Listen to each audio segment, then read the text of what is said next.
ఇంతవరకు మనము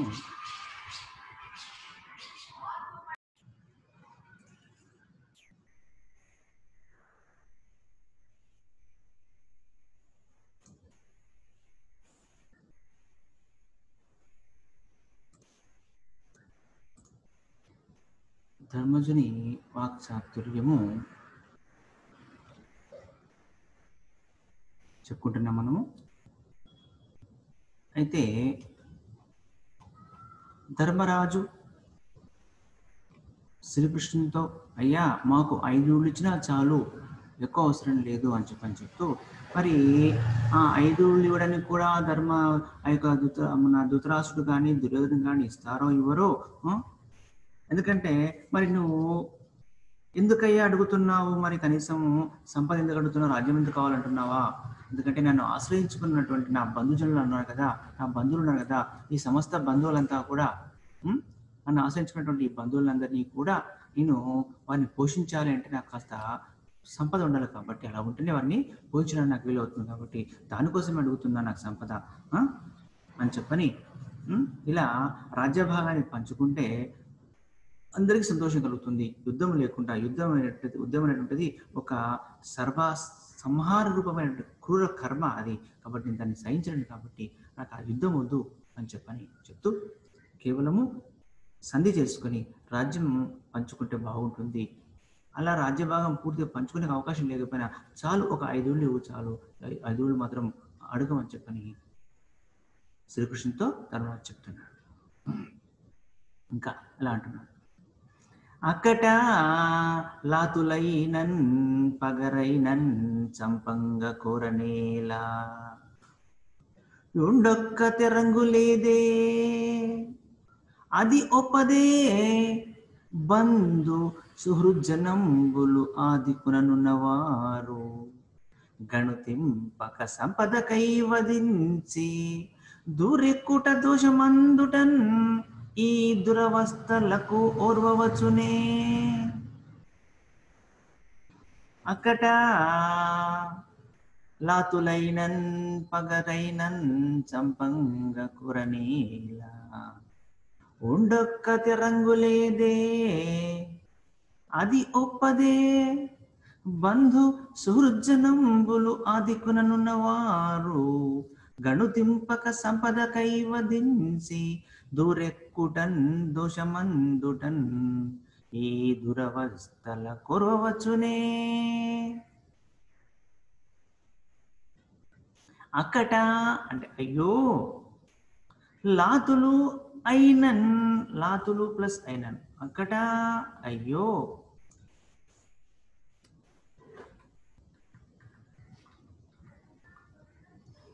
లాతులు ప్లస్ అయినన్ ఇక్కడ ఇతరులైన, పగరు అయినన్ పగరు ప్లస్ అయినన్ శత్రువులు అయినా,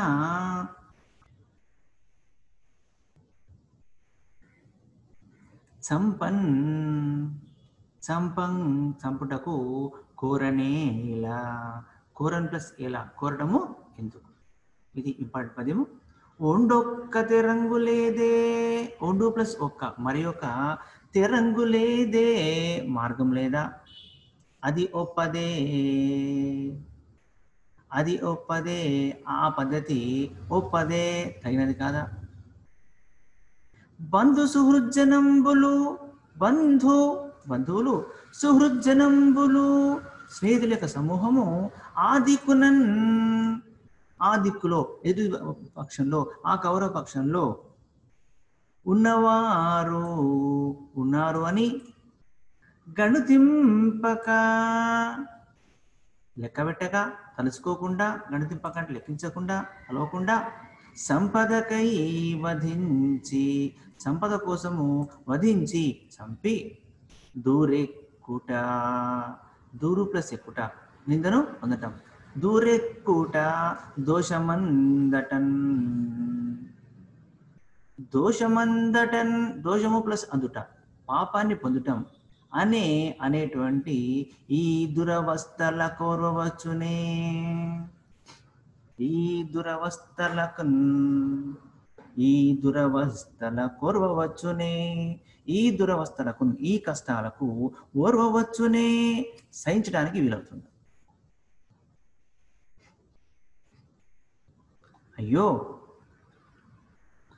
అక్కట లాతులైన పగతురైనన్, లాతునైనన్ పగరైనన్ చంపంగ కోరనేలా, ఉండొక్క తెరంగులేదే అది ఒప్పదే, బంధు సుహృజ్జనంబులు ఆదిక్కుననున్నవారు గనుతింపక సంపద కైవదించి, దూరెక్కుట దోషమందుటన్ ఈ దురవస్థల కోరవచ్చునే. అయ్యో అక్కట లాతులైనన్ పగతురైనన్, అయ్యో ఇతరులైనా పగతురైనా శత్రువులైనా సరే చంపాలి అనుకోవడం ఎందుకు? మరి అంతకంటే వేరే మార్గం ఇంకోటి లేదా? అది మంచిది కాదా? ఎందుకంటే ఆ కౌరవపక్షంలో కూడా ఎవరున్నారంటే బంధువులు ఉన్నారు, ఆ కౌరవపక్షంలో కూడా బంధువులు ఉన్నారు, మిత్రులు ఉన్నారు అని చెప్పని భావించకుండా సంపద కోసం అంతా కూడా ఆ బంధువులను, మిత్రులను అందరినీ చంపి ఈ లోకంలో నిందను పొందడం అనేటువంటిది మంచిదా? ఈ లోకంలో నిందను పొందడం మంచిదా? మంచిది కాదు కదా. ఎందుకంటే పరలోకంలో పావాన్ని పొందడం అనేటువంటిది, ఈ రెండు కూడా, ఈ దురవస్థలను కూడా ఎలా సహించగలుగుతాను నేను సహించలేను అని చెప్పని ధర్మరాజు అంటున్నాడు. ఈ దురవస్థలకు నేను ఓర్వలేను, సహించలేనని చెప్పని ధర్మరాజు అంటున్నాడు. అయ్యో ఇతరులైనా సరే శత్రువులైనా సరే చంపాలని చెప్పనుకుంటే మరి అలా చంపాలనుకోవడం ఎందుకు? వేరే మార్గం లేదా? అది మంచిది కదా అని అంటూ చెప్తున్నాడు. అని పలికి పాండవాగ్రజుడు వెండియు అని చెప్పి, పాండవాగ్రజుడు అంటే ఆ ధర్మరాజు, పాండవుల్లో అగ్రజుడు పెద్దవాడైనటువంటి ఆ ధర్మరాజు వెండియు అంటే మళ్ళా తిరిగి ఇలా చెప్తున్నాడు. వెండి అంటే మరి తిరిగి అని. క్షత్రధర్మం ఇంత కష్టమగునే, క్షత్రధర్మము ఇంత కష్టమగునే, పెరధర్మమాచరింపన్ తగదటండ్రు కాన, శస్త్రజీవికయ తగియున్నది అయిన వంశనాశన మనమభిమతము. క్షత్రధర్మమింత కష్టమగునే, పెరధర్మమాచరింపన్ దగతటండ్రు కాన, శస్త్రజీవికయ తగియున్నది అయినన్ వంశనాశన మనభిమతము. క్షత్రధర్మం ఇంత కష్టమగునే. అయ్యో క్షత్రధర్మము, శత్రు యొక్క ధర్మము అంటే, శత్రువులు అంటే రాజులు, ఆ రాజుల యొక్క ధర్మం అనేటువంటిది ఏంటిది? రాజధర్మము యుద్ధం చేయటం. మరి యుద్ధం చేయడం అనేటువంటిది ఇంత కష్టమగునే, ఇంత కష్టంగా ఉంటుందా? ఇంత చెడ్డగా ఉంటుందా? ఇంత హానికరంగా ఉంటుందా?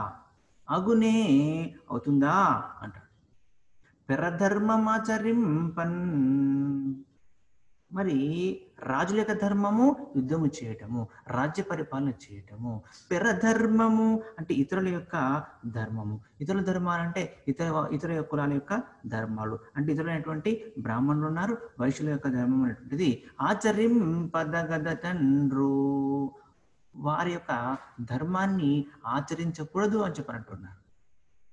ఆచరించకూడదు అని అటండ్రు, ఆచరింపదగదటండ్రు, ఆచరించకూడదు అని అంటున్నారు. కాబట్టి కానన్, కాబట్టి శస్త్రజీవికయా, శస్త్రజీవిక ప్లస్ ఆ అంటే ఆయుధము పట్టి బ్రతకటమే. శస్త్రాలు అంటే ఆయుధాలు, ఆయుధం పట్టి బ్రతకడమే ఈ యొక్క రాజధర్మము కాబట్టి, క్షత్రియ ధర్మము కాబట్టి తగియున్నది. ఇక మేము రాజులం కాబట్టి మాకు క్షత్రియ ధర్మం మాకు తగి ఉంది కాబట్టి, అయినప్పటికీ వంశనాశనము అయినప్పటికీ కూడా వంశము యొక్క నాశనము అనేటువంటిది అనభిమతము. వంశనాశనము అనభిమతము, వంశనాశనం అనేటువంటిది మాకు అనభిమతము, ఇష్టము కాదు, ఇష్టము లేదు. అభిమతము అంటే ఇష్టం. అనభిమతము అంటే ఇష్టం లేదు. అయ్యో, క్షత్రియ ధర్మం అనేటువంటిది ఇంత కష్టంగా ఉంటుందా, ఇతరుల యొక్క కులధర్మాన్ని అనుసరించరా అని చెప్పని అంటారు. కానీ క్షత్రియులమైనటువంటి మేము ఆయుధంతో జీవించడమే మాకు తగి ఉంది. అయినా కూడా వంశనాశనము కావడం అనేటువంటిది నాకు మాత్రము ఇష్టం లేదు అని చెప్పని ధర్మరాజు అంటున్నాడు. అంటూ ఇంకా అంటున్నాడు, అది యునుం కాక, అది కాకుండా కలహమగుట లక్ష్మణ్ కావించున్ ప్రాణహానిన్ చేయున్ ఇంత నికువంబు పలువురొకనికి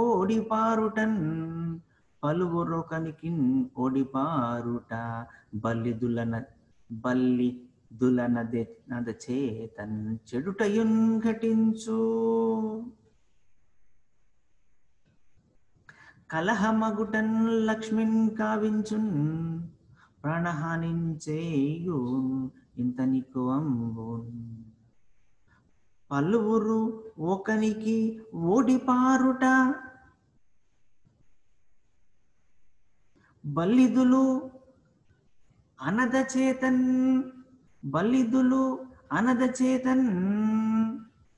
చెడుటయున్ ఘటించు. కలహమగుటన్, కలహము ప్లస్ అగుటన్ అంటే, కలహము అంటే పోట్లాట అంటే ఇక్కడ పోట్లాట ఏంది, ఇక్కడ యుద్ధము అనేది జరిగితే లక్ష్మి ఇక్కడ లక్ష్మి అంటే సంపద. ఇక్కడ సంపద అంటే ఏ సంపద, రాజ్య సంపద. కాబట్టి ఆ సంపద రాజ్యలక్ష్మి అంటుంటది కావించున్ చేస్తుంది. ఏం చేస్తుంది, ప్రాణహాని చేస్తుంది, ప్రాణాలు పోవటం కూడా చేస్తుంది. ఇక్కడ సంపద వస్తుంది, యుద్ధం జరిగితే ఏమవుతుందంటే రాజ్య సంపద వస్తుంది, కానీ దాంతోపాటు ప్రాణహాని కూడా జరుగుతుంది. ఇంతన్, ఇదంతా కూడా నికువంబు, నిజం.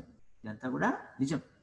ఏ నిజము, యుద్ధం అనేటువంటి జరిగితే రాజ్యం సంభవిస్తుంది, కానీ దాంతోపాటు ఎన్నో ప్రాణాలు పోతాయి, ఎన్నో ప్రాణాలు కూడా తీస్తుంది అనేటువంటిది ఇది నిజం. పలువురు చాలా మంది, పలువురు అంటే చాలా మంది, ఒకనికిన్ ఓడిపారుట, ఒక్క వీరునికి ఓడిపారుట, ఓడిపోయి పారిపోవడం. చాలా మంది ఒక వీరుని చూసి ఒక వీరునితో కొట్లాడలేక ఓడిపోయి పారిపోవడం అనేది జరుగుతుంది. బల్లిదులు,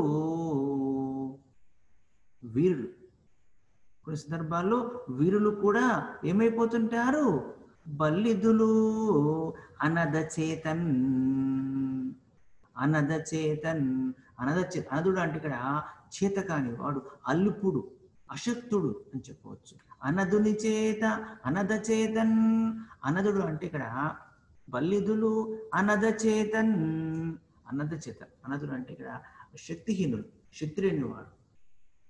వాళ్ళ చేతిలో కూడా కొన్ని సందర్భాల్లో బల్లిదులు అంటే శూరులు, ఎంతో ధైర్యశాస్త్ర గల వాళ్ళంతా కూడా కొన్ని సందర్భాల్లో ఒక పామరుని చేతిలో, ఒక మామూలు జవాను చేతిలో, ఒక మామూలు సైనికుని చేతిలో, ఒక అశక్తుని చేతిలో కూడా చెడుటయున్ నశించేటువంటిది జరుగుతుంది. చెడుటయున్ అంటే నశించడం, అంటే వెనుక తగ్గాల్సిన పరిస్థితి కూడా జరుగుతుంది. ఘటించు కలిగిస్తుంది. కాబట్టి అంటే కలహమగుట లక్ష్మిన్ కవించున్ ప్రాణహాని చేయున్. యుద్ధం అనే జరిగితే రాజ్య సంపద లభించవచ్చు, కానీ లేకపోతే ప్రాణహాని కలగవచ్చు. ఇది మాత్రం నిజం. ఏంది, యుద్ధం అనేటువంటి జరిగితే ఏమవుతుంది, యుద్ధంలో చాలా మంది ఒకరి చేతిలో ఓడి పారిపోవడం అనేటువంటి జరుగుతుంది. కొన్ని సందర్భాల్లో మహావీరులు సైతం ఒక సామాన్య చేతిలో పరాజితులు కావటం కూడా సంభవిస్తుంది ఈ యుద్ధంలో అని చెప్పని ధర్మరాజు శ్రీకృష్ణుతో అంటున్నాడు. కాబట్టి ఇలా వీరులు కూడా ఒక అల్పుని చేతిలో కూడా పరాజయ పాలు ఏర్పడుతున్న పరిస్థితి ఏర్పడుతుంది. కాబట్టి అలాంటి కష్టతరమైనటువంటి ఆ యుద్ధం ఎందుకయ్యా, ఆ యుద్ధమే లేకుండా అయిపోతుంది కదా. కాబట్టి యుద్ధం వద్దు, యుద్ధం కూడా చెయ్యి అని చెప్పని శ్రీకృష్ణుని ధర్మరాజు అడుగుతున్నాడు, వేడుకుంటున్నాడు. అలా చేయమని చెప్పని వేడుకుంటున్నాడు. ఇంకా ఇలా చెప్తున్నాడు, ఏమని చెప్తున్నాడు?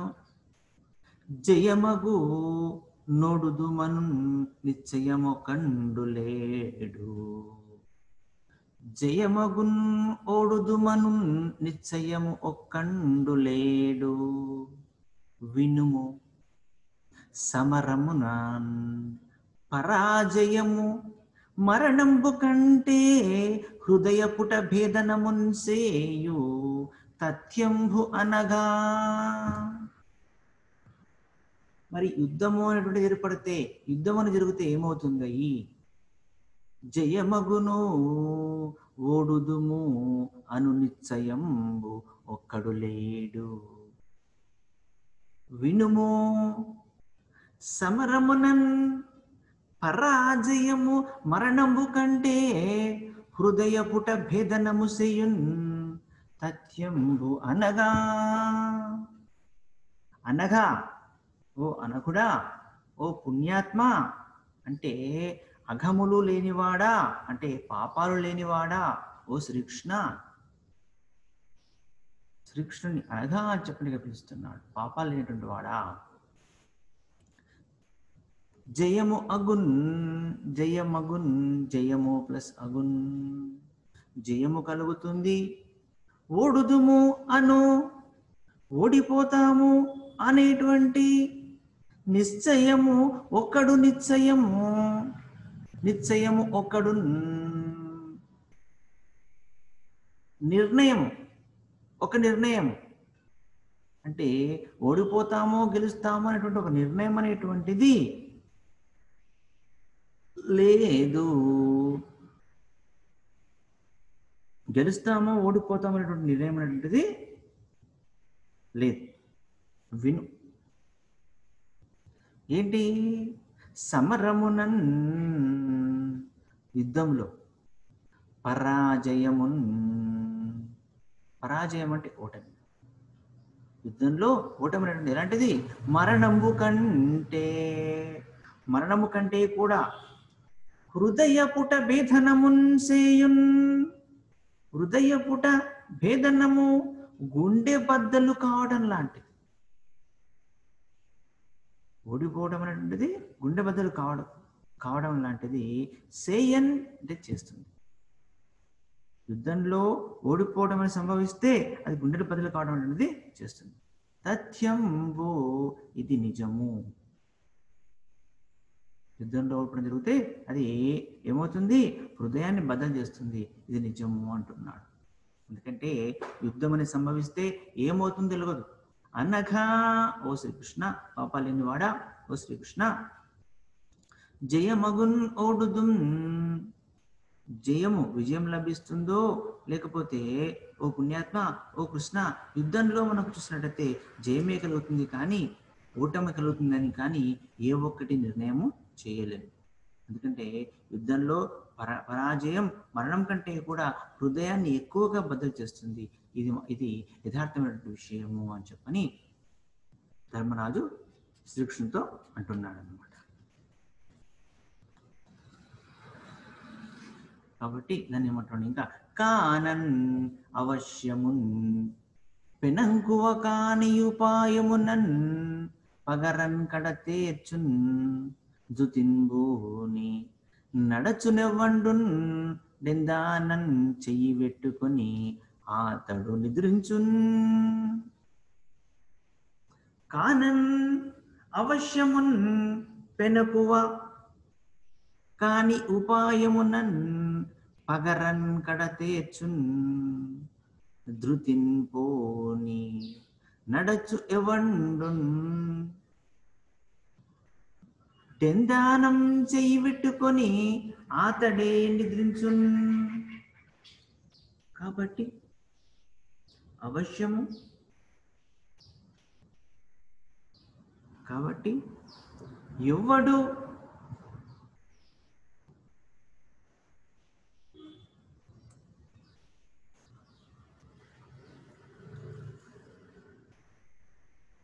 కానన్ కాబట్టి ఎవరైతే అవశ్యమున్ తప్పక పెనకువన్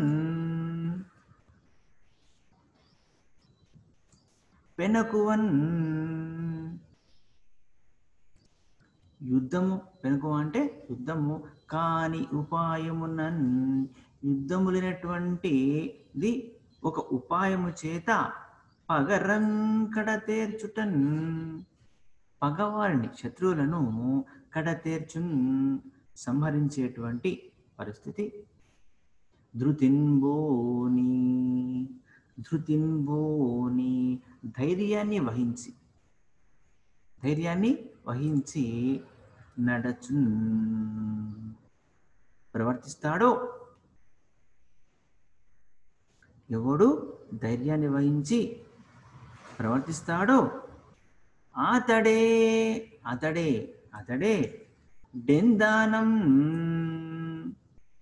డెందానం హృదయము మీద చెయ్యి వేసుకొని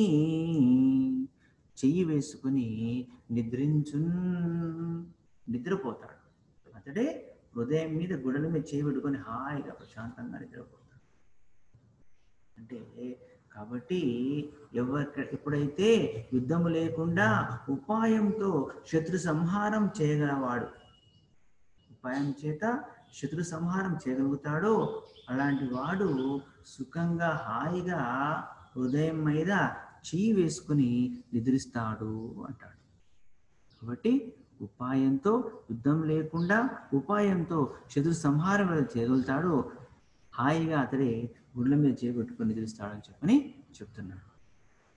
మరి పరిస్థితి ఏంటి?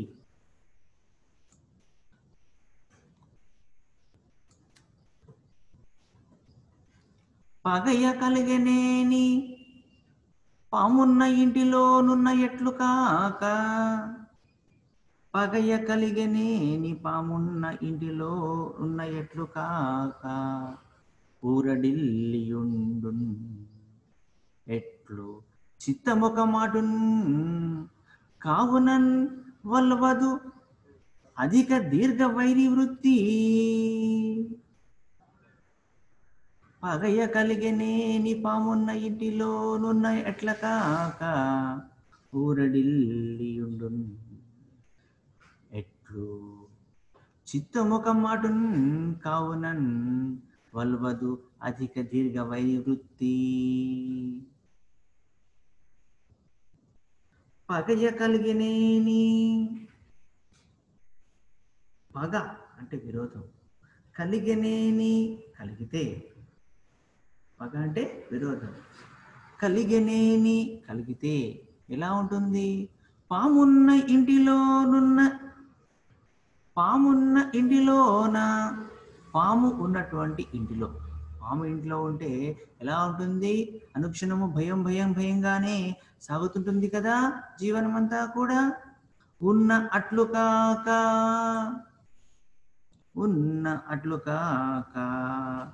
ఉన్నట్లే కదా, పాము ఉన్నటువంటి ఇంటిలో ఉన్నట్లే కదా, పాము ఉన్నటువంటి ఇంటిలో ఉన్నట్లే కదా. ఎందుకంటే బిక్కుమంటూ ధైర్యంగా ఉంటామా? ఉండలేము కదా. చిత్తం అంటే మనసు ఎట్లుంటుంది? ఒక మాటునన్ ఒక్కసారైనా కూడా, మనసు ఒక్కసారైనా కూడా ఎట్లు ఏ విధంగా ఊరడిలి ఉండినన్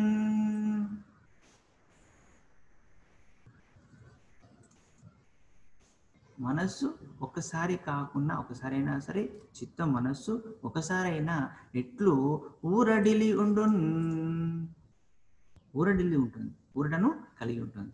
ఎందుకంటే మనసులో అంతా కూడా పాముంది, అయ్యో ఇంట్లో పాముంది అని చెప్పని ఆందోళనతోనే ఉంటుంది. కానీ మనస్సు ఊరికే ప్రశాంతంగా సంతోషంగా ఉంటుందా?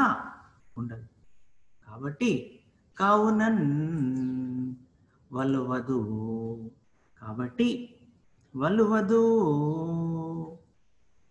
తగదు అధిక దీర్ఘ వైవృత్తిన్. కాబట్టి